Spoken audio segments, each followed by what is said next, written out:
বাংলাদেশের সমস্ত গরিব মানুষের পকেট হইল বাইতুল মাল, আমাদের জামাত ইসলামের একটা ব্যাংক। আমাদের বাংলাদেশ ব্যাংক আল্লাহ না করুন হয়তো কোনোদিন ব্যর্থ হয়ে যেতে পারে। আমাদের প্রাইভেট ব্যাংক, সরকারি ব্যাংক এক সময় দেউলিয়া হয়ে যেতে পারে। তো আলহামদুলিল্লাহ আলহামদুলিল্লাহ আলহামদুলিল্লাহ বাংলাদেশ জামাত ইসলামের এই গরিব মানুষের পকেটের ব্যাংকগুলো কখনো বন্ধ হবে না ইনশাআল্লাহ। আপনারা বলবেন এত টাকা পান কোথায়? এই যে আপনাদের পকেট, আপনাদের দিল, আপনাদের দোয়া, আমাদের ব্যাংক। আমাদের কোনো কমতি নাই ভাই। আমার গরিব কর্মী যে রিক্সা চালাইয়া চলে, সেও কিন্তু প্রতি মাসে 10-50 টাকা এই সংগঠনের ফান্ডে দান করে। এই টাকাগুলো পাইয়াই তো আমরা এই কাজ করি। এই বন্যায় আমরা বলেছিলাম আমাদের কর্মীদেরকে, সমর্থকদেরকে, যে যা পারেন একটু দেন। আমাদের একটা আইডিয়া ছিল যে এই পরিমাণ হয়তো আমরা পাবো। আপনারা শুনে খুশি হবেন, আমরা আল্লাহ শুকরিয়া আদায় করি। আমরা যা চাইছি তার 10 গুণ পাইছিলাম। এই বন্যায় সবাই নামছিল, চলে গেছে। আমরা আল্লাহর কাছে চাইছি যে না আল্লাহ, আমরা সবার আগে নামছি, সবার পরে উঠতে চাই।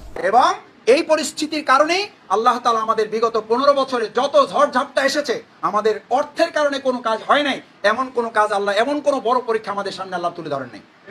দেখেন, যেই মানিকেরা, যেই বিচারপতি মানিকেরা আমাদের ভাইদেরকে অপমানিত, লাঞ্ছিত করেছেন। আমি কালকে যখন এই ভিডিওটা প্রথম দেখেছি, আমার সাথে যারা ছিল, আমি বললাম যে আল্লাহ তাআলা বাকি সময় যদি আর কোনো কিছু আমাদেরকে না দেখান, আর কোনো কিছু যদি তুমি শাস্তি না দেখান, কারো যদি আর কোনো শাস্তি না হয়, তাও আমার আর কোনো দুঃখ নাই, তাও আমার কোনো দুঃখ নাই। এক মানিকের অপমান, লাঞ্ছনা আমাদের বিগত 15.5 বছরের সমস্ত লাঞ্ছনার প্রতিশোধ আল্লাহর উপরকে চালাই দিছে। আমার নিজেরও খারাপ লাগতেছিল যখন গলায় কি লাগানো, গামছা লাগায় কারে বলে, বুঝেন না? গ্রামে আমরা বলি না যে যদি টাকা না দাও তো গলায় গামছা লাগাবো। আমার ধারণা ওরা পরিকল্পিতভাবেই গলায় গামছা লাগাইছে। এটা হলো মানুষের চূড়ান্ত লাঞ্ছনার বহিঃপ্রকাশ। এসব কিছু দেখেও যদি আপনাদের অনুভূতি না হয়, এসব কিছু দেখেও যদি আল্লাহর প্রশংসা করতে ইচ্ছা না করে, এসব কিছু দেখেও যদি আল্লাহর প্রতি নিজেকে আরো বেশি বিনয়ী করতে না ইচ্ছা করে, আমি আবার বলছি সতর্ক হন। আমি আবার বলছি শফিকুল ইসলাম মাসুদ সতর্ক থাকুক। 2007, 8, 9 এর পরের পরিস্থিতি তৈরি হতে আল্লাহ তাআলার খুব বেশি সময় দেখেন। আমরা তো কত পেরেশানির মধ্যে ছিলাম যে আওয়ামী লীগ যেই শিক্ষা ব্যবস্থা করছে, যেই প্রশাসন বসাইছে, যেই মানে শাসক তারা তৈরি করছে এতদিন, তাতে আগামী 40 বছর, 50 বছর, 100 বছরও হয়তো এই দেশ আমরা ঠিক করতে পারবো না। কিন্তু 2024 সালের 16, 17, 18 তারিখের পর থেকে রাস্তার দৃশ্য দেখে আমার কাছে মনে হয়েছে যে ওই 15 বছর আসলে আওয়ামী লীগ ক্ষমতায় ছিল না, বরং নেপথ্যে থেকে ইসলামী আন্দোলনের নেতৃবৃন্দ যে ভূমিকা রেখেছে, এটা কি এদেশের যুব সমাজ ধারণ করেছে। মোহাম্মদ সাদুল মিয়া আপনাদেরকে জানিয়ে দেবার চেষ্টা করছি, এই মুহূর্তে দেখছেন আনসার বাহিনীরা দৌড়াচ্ছেন এবং তারা সচিবালয় ঘেরাও করেছিলেন। তারা ইতোমধ্যে আপনারা লক্ষ্য করছেন। ভাই কি হয়েছে, কি হয়েছে, দৌড়াচ্ছেন কেন? ছাত্ররা আপনারা সচিবালয় ঘেরাও করছিলেন কেন? ইতিমধ্যে তারা এই জন্য শিক্ষার্থীরা ইতিমধ্যে কিন্তু তাদেরকে ধাওয়া দিয়েছে। শিক্ষার্থীরা ঢাকা বিশ্ববিদ্যালয়ের শিক্ষার্থী কি হয়েছে, দৌড়াচ্ছেন কেন? হ্যাঁ, দাঁড়ান দাঁড়ান, দৌড়াচ্ছেন কেন? জানি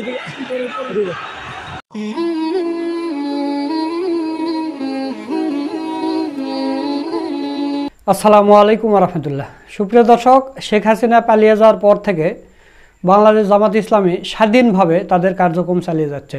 একের পর এক তারা বৈঠক করে যাচ্ছে। সেই ধারাবাহিকতায় গতকাল বাংলাদেশ জামাতে ইসলামীর যাত্রাবাড়ি পূর্বজনের ওয়ার্ড দায়িত্বশীল সমাবেশ অনুষ্ঠিত হয়। সেখানে ডক্টর শফিকুল ইসলাম মাসুদ ভাই প্রধান অতিথির বক্তব্য দেন।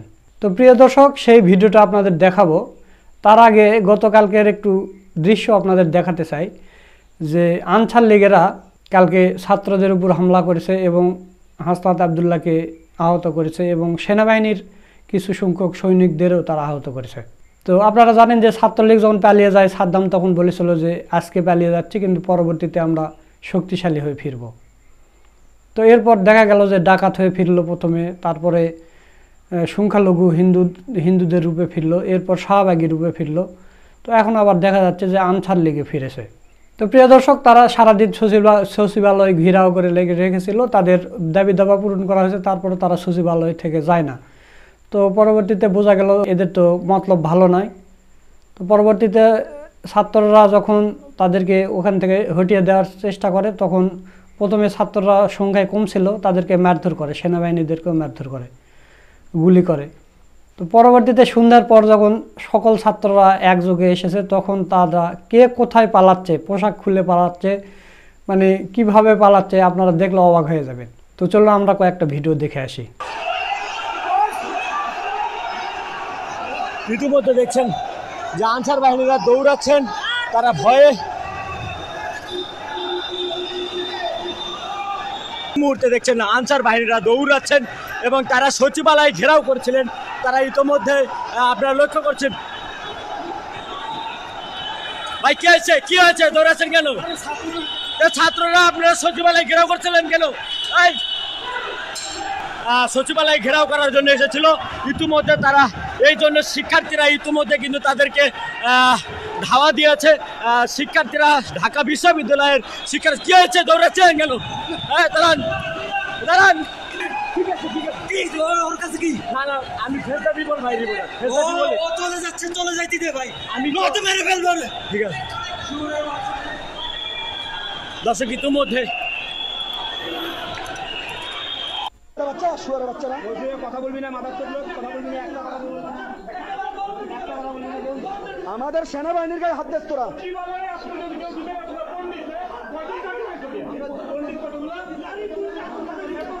দর্শক, উপদেষ্টা নাহিদও কিন্তু এই ছাত্রদের সাথে অংশগ্রহণ করেছেন এবং তিনি বক্তব্য দিয়েছেন।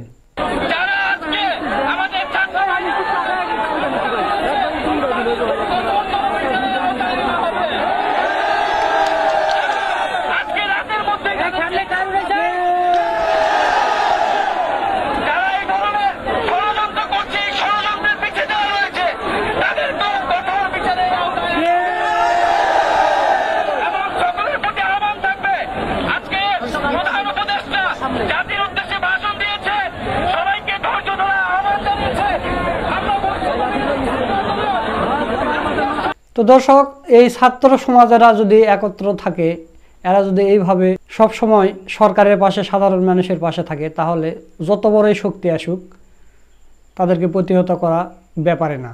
আপনারা দেখলেন একের পর এক ছাত্ররা কি কি করেছে।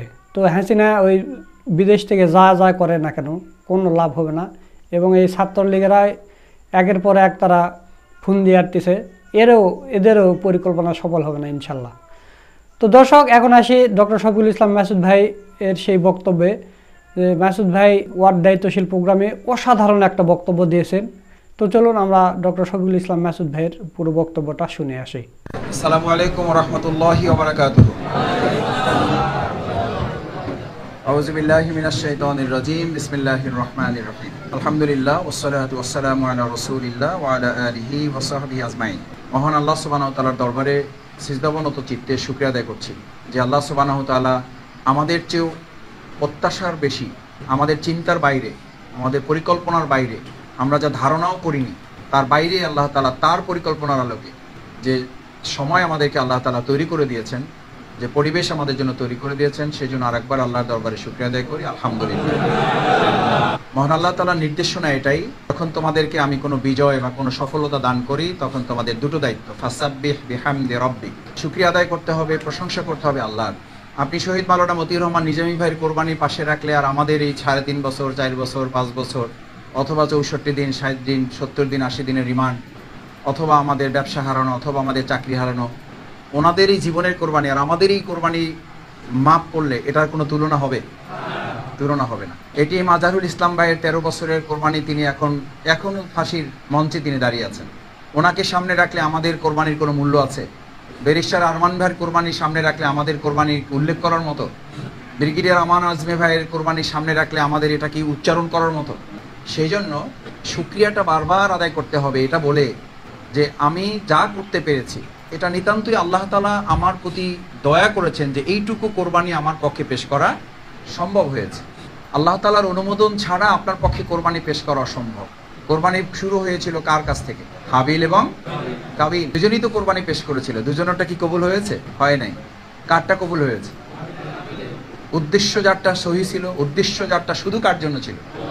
আমার উদ্দেশ্য যদি চাকরি হয়, আমার কোরবানির উদ্দেশ্য যদি হয় আমার প্রমোশনটা ঠিকমতো হচ্ছে কিনা, আমার কোরবানির উদ্দেশ্য যদি হয় দুনিয়ার কোনো স্বার্থের সাথে আমি সম্পৃক্ত হওয়ার ক্ষেত্রে একটু আগাই থাকতে পারলাম কিনা, তাহলে তো আমি হাবিল এবং কাবিলের যারটা কোরবানি হয় নাই আমি তার কাতারে অন্তর্ভুক্ত হয়ে গেলাম। আল্লাহ মাফ করুন আমাদের সেখান থেকে। প্রশংসার অর্থই হলো এটা যে আমার কথাগুলো উচ্চারণ করে আল্লাহর প্রশংসা করলে দুটো আসলে শিরিকের পর্যায়ে পড়ে যায়। যে আলহামদুলিল্লাহ আমি আসলে 3.5 বছর জেল খাটছি, এটা তো কেউই জানে না, আমি এটা বলতেও চাই না। কয়টা কথা হইল? একদিকে আলহামদুলিল্লাহ, সব প্রশংসা কার?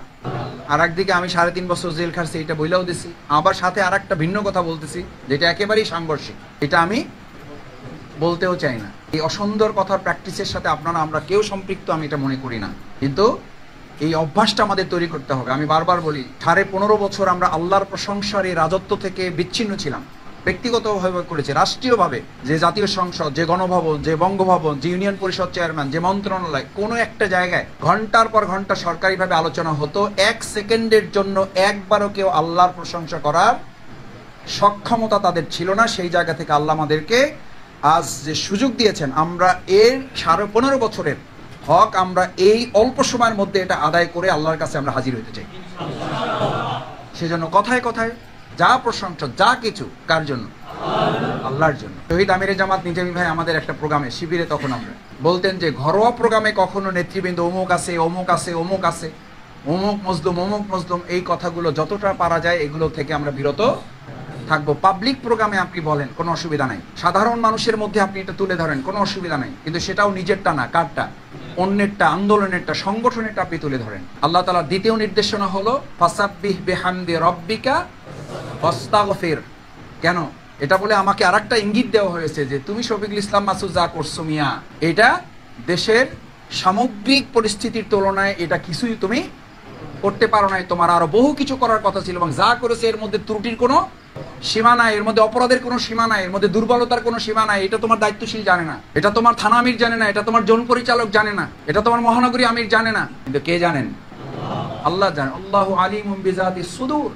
এই কথা চিন্তা করলেই তো আপনি বুঝতে পারবেন, ইন্নাহু ইয়ালামুল জাহরা ওয়া মা ইয়াখফা। তিনি প্রকাশ্যটাও জানেন, গোপনটাও জানেন। এই গোপন দলিল যদি শফিকুল ইসলাম মাসুদের 15 বছর না 15 দিনেরটা এখন ভিডিও ক্লিপ হিসাবে এখানে প্রকাশিত হয়, আপনারা চাইলে এখানে থাকতে পারবেন, আমার পক্ষে এখানে হয়তো থাকা সম্ভব হবে না। তাহলে 15 বছরে আমার ভূমিকার চেয়ে পর্যালোচনা করতে হবে, আমার আরো কি করার কথা ছিল যা করতে পারি না। সেই জন্য আমার সব সময় অনুতপ্ত, অনুশোচনা, লজ্জিত থাকা উচিত, এবং মাথাটা কার কাছে? আল্লাহর কাছে নয় রাখা উচিত যে আমার করার কথা ছিল আমি করতে পারি না। আমার মিছিলে সামনে থাকার কথা ছিল, সেখানে আমি মিছিলে হয়তো অংশগ্রহণই করতে পারি না।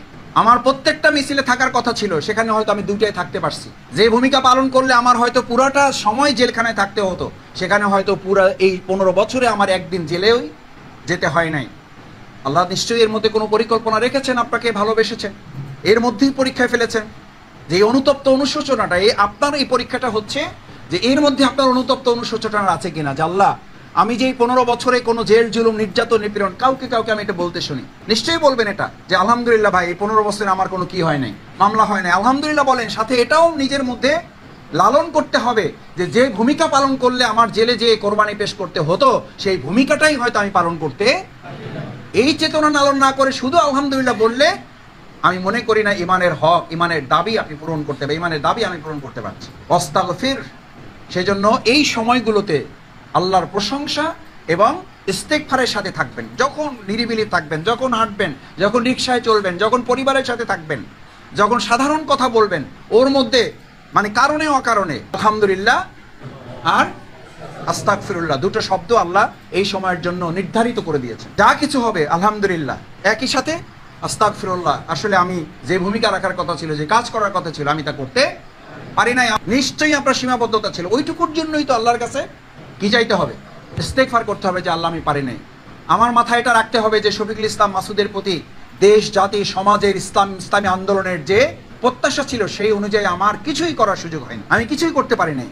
আসলেই তো আমরা কিছুই, এই 24 সালের 5ই আগস্ট আল্লাহ তাআলা যে পরিবেশ আমাদের দান করেছেন, বুকে হাত দিয়ে চোখ বন্ধ করে 30 সেকেন্ড না, 15 সেকেন্ড না, 3 সেকেন্ডের চিন্তা করে বলেন যে আপনি আপনার স্বপ্নের মধ্যেও এটা কল্পনা করেছেন কিনা?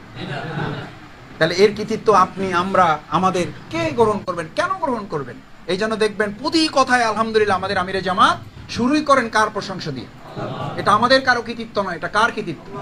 আল্লাহর কৃতিত্ব। আল্লাহ সুবহানাহু ওয়া তাআলা এই আকাশ সমান ষড়যন্ত্রকে মোকাবেলা, প্রতিরোধ করে এর উত্তরে আল্লাহ তাআলা আমাদেরকে আসমান সমান রহমত দিয়ে আমাদেরকে সহযোগিতা করেছেন।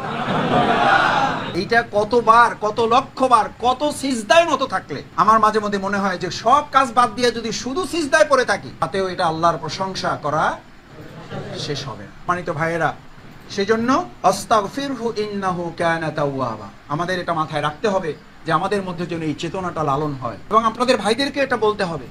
আমি আমির জামাতের কথাই কোট করে এই জন্য যে গাড়িতে দু এক সময় জিজ্ঞেস করতাম, আপনারা যেমন আমাদের বলেন, আমরা ওনাদেরকে পেলে জিজ্ঞেস করতাম, আমির জামাত কোনো রাস্তা কি আছে? দুটা কথা বলতো, মাসুদ আমাদের দৃষ্টিতে কোনো রাস্তা নাই, কিন্তু এটা শিওর থাকো, নিশ্চিত থাকো যে আল্লাহ তাআলা কোনো না কোনো রাস্তা একটা বের করে দেবেন। আমি ওনারা এই কথা বলতেন, তখন শুনতাম, শুনে একটু মানে মনে করতাম যে এটা আসলে দায়িত্বশীল হিসেবে আমরা বলার জন্য বলে, আমাদেরকে হয়তো একটা সান্ত্বনা দেয়, কিন্তু এটাই যে বাস্তব আল্লাহ তাআলা সেটাই আবার নতুন করে আমাদের কাছে প্রমাণ করেছেন যে কোনো না কোনো একটা রাস্তায়, কোনো না কোনো একটা রাস্তার অর্থই হলো যে রাস্তা সম্পর্কে আমাদের কোনো ধারণা ছিল না, সেই রাস্তাটাই আল্লাহ বের করে দিয়েছে। সম্মানিত ভাইয়েরা, আবার বলছি, সতর্ক হন। এই নিয়ামতের পরিবেশ যদি ব্যক্তির জন্য শুধু কাজে লাগান, পরিবারের জন্য যদি শুধু কাজে লাগান, যে নিয়ামত আল্লাহ দ্বীনের জন্য, ইসলামের জন্য দিয়েছেন, সেই নিয়ামত যদি শুধু নিজের চাকরির জন্য কাজে লাগান, ভালো করে লিখে রাখেন, এমন সময় আসবে যে চাকরির জন্য পেরেশান হয়েছেন, এই চাকরি খুঁজে পাবেন না। যে ব্যবসার জন্য পেরেশান হয়েছেন, এই ব্যবসায় বন্ধ হয়ে যাবে। যে বাড়ির জন্য ঘর থেকে বাবা মা, সন্তান, স্ত্রীর ভালোবাসায় বের হইতে পারেন না, 15 বছর, 17 বছর, 10 বছর, 5 বছর আল্লাহ চাইলে এমন করে দিতে পারবেন, 15 বছর স্ত্রীর কাছে যাইতে পারবেন না। ঠিক বলেন আর ঠিক বলেন, ঘটনা একই। এই ভয় আমাদের মধ্যে থাকবে ইনশাআল্লাহ। এরকম কিছু ভাইদেরকে আমাদের তৈরি করতে হবে, কারণ মসজিদ কেন্দ্রিক আমাদের তৎপরতা যত বৃদ্ধি পাবে, আন্দোলনের মর্যাদা, সম্মান, মানুষের প্রতি ভালোবাসা তত পারবে। সাধারণ একজন মানুষ যত কথা বলুক, আর মসজিদের ইমাম যে কথা বলবে, ওটার প্রতি আলাদা কি আছে, গুরুত্ব বরকত আছে। সেই জন্য লাইন শাকারতুম যে আয়াত বলেছিলাম, লা আজিদান্নাকুম, এই নিয়ামতপূর্ণ পরিবেশকে কাজে লাগানোর অর্থ হচ্ছে মুখে আলহামদুলিল্লাহ বলা, বাস্তবে নিজেকে আগে পরিবর্তন করা। 3 নাম্বার হচ্ছে এর আলোকে সমাজটাকে পরিবর্তন করার জন্য সর্বাত্মক সহযোগিতার নিজে মাঠে অংশগ্রহণ করা। কয়টা হক? শুকরিয়া আদার কয়টা হক?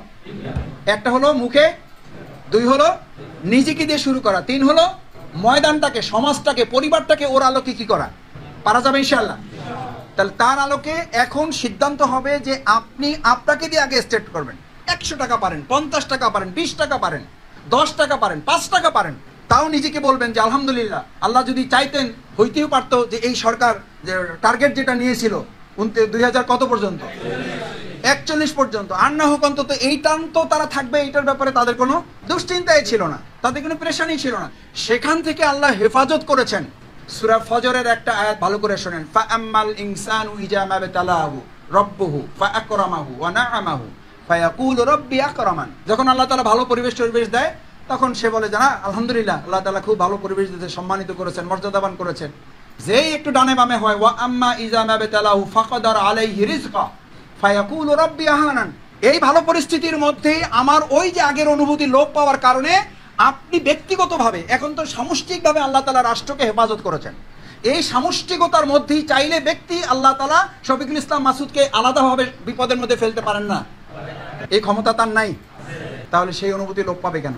তাহলে আমার মধ্যে সেই ভয় থাকবে না কেন যে আলহামদুলিল্লাহ, যে চিন্তা করতাম যে আল্লাহ শেখ হাসিনা মুক্ত একটা বাংলাদেশ গড়ার জন্য যা করা দরকার সব করবো, প্রয়োজনে জীবন দেবো, লোক পাঠাবো, কিন্তু নিজে যাব না, এই চিন্তা যদি করেন, তাহলে এই সমাজ, রাষ্ট্র হয়তো আল্লাহ তাআলা তার নিয়ামতের মধ্যে রাখবেন, কিন্তু ব্যক্তিগতভাবে আমি কিসের মধ্যে পড়ে যাব? বিপদের মধ্যে পড়ে যাব, ক্ষতির মধ্যে পড়ে যাব। আম্মাল ইনসানু ইযা মাবতালাহু ফাকাদার আলাইহি রিজকা, এই নিয়ামতের মধ্যে থেকে আপনাকে আলাদাভাবে আল্লাহ রিজিক সংকুচিত করে দেবেন।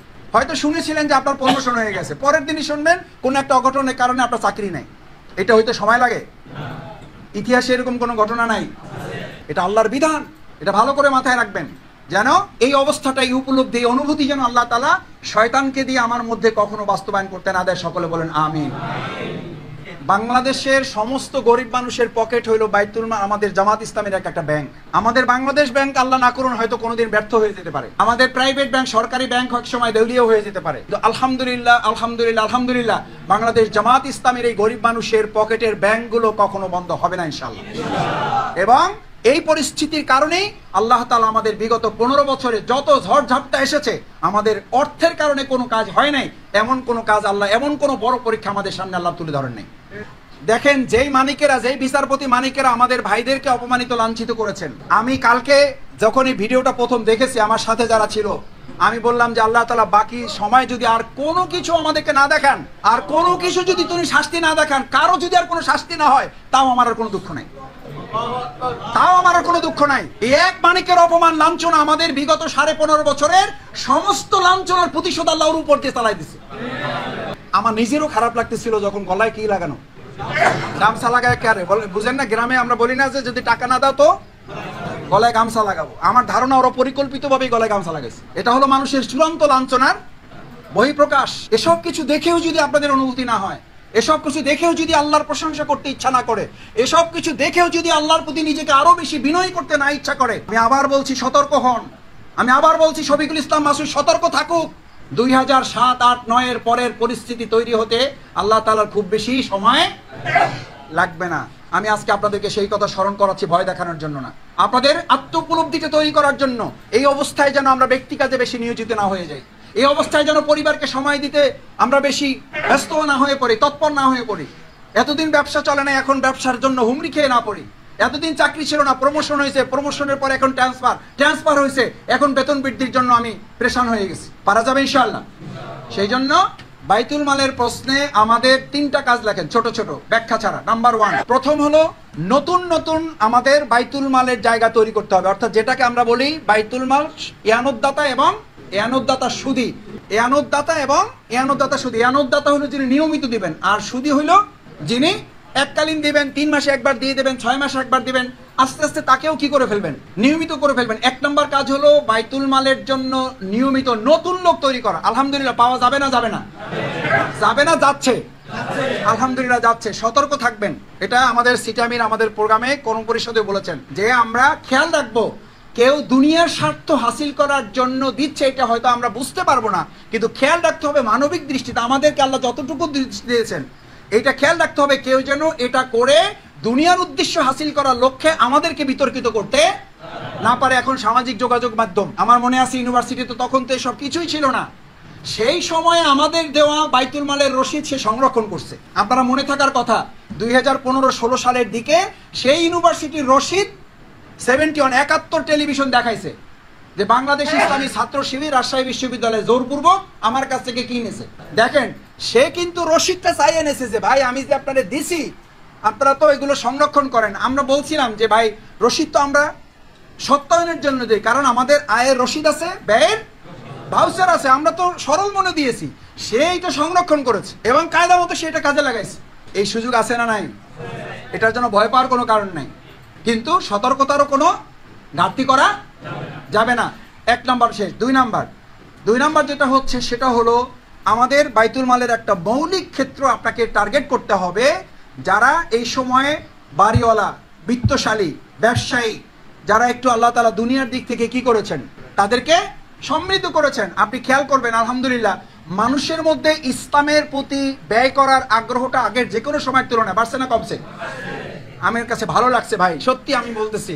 দেখেন আমরা তো কত পেরেশানির মধ্যে ছিলাম যে আওয়ামী লীগ যেই শিক্ষা ব্যবস্থা করছে, যেই প্রশাসন বসাইছে, যেই মানে শাসক তারা তৈরি করছে এতদিন, তাতে আগামী 40 বছর, 50 বছর, 100 বছরে হয়তো এই দেশ আমরা ঠিক করতে পারবো না। কিন্তু 2024 সালের 16, 17, 18 তারিখের পর থেকে রাস্তার দৃশ্য দেখে আমার কাছে মনে হয়েছে যে ওই 15 বছর আসলে আওয়ামী লীগ ক্ষমতায় ছিল না, বরং নেপথ্যে থেকে ইসলামী আন্দোলনের নেতৃবৃন্দ যে ভূমিকা রেখেছে এটাকে এদেশের যুব সমাজ ধারণ করেছে। মনে হয় না আপনাদের কাছে? এটা চিন্তারও বাইরে। তার মানে মানুষ পরিকল্পনা করে, চূড়ান্ত পরিকল্পনা বাস্তবায়ন হয় কার? আল্লাহ। দেখেন রাস্তাঘাটে আমি প্রায় দেখি, আপনারা ওয়ালে খেয়াল করবেন, যারা গ্রাফিতি আঁকতেছে প্রত্যেকটা গ্রাফিতির সাথে উচ্ছৃঙ্খলতা, ওই যে কোনো মানে অশ্লীলতা ব্যবহার করার কোনো ছাপ তাদের মধ্যে আপনি হয়তো মাথায় ওড়না নাই মেয়েটাই আঁকতেছে, মাথায় ওড়না নাই মেয়েটাই হয়তো ওইটা আঁকতেছে, কিন্তু ওর মধ্যে কোনো কি নাই, কোনো অশ্লীল ছবি, কোনো অশ্লীল দৃশ্য, তারা কোনো ব্যক্তির ছবি তারা সেখানে আঁকতেছে না।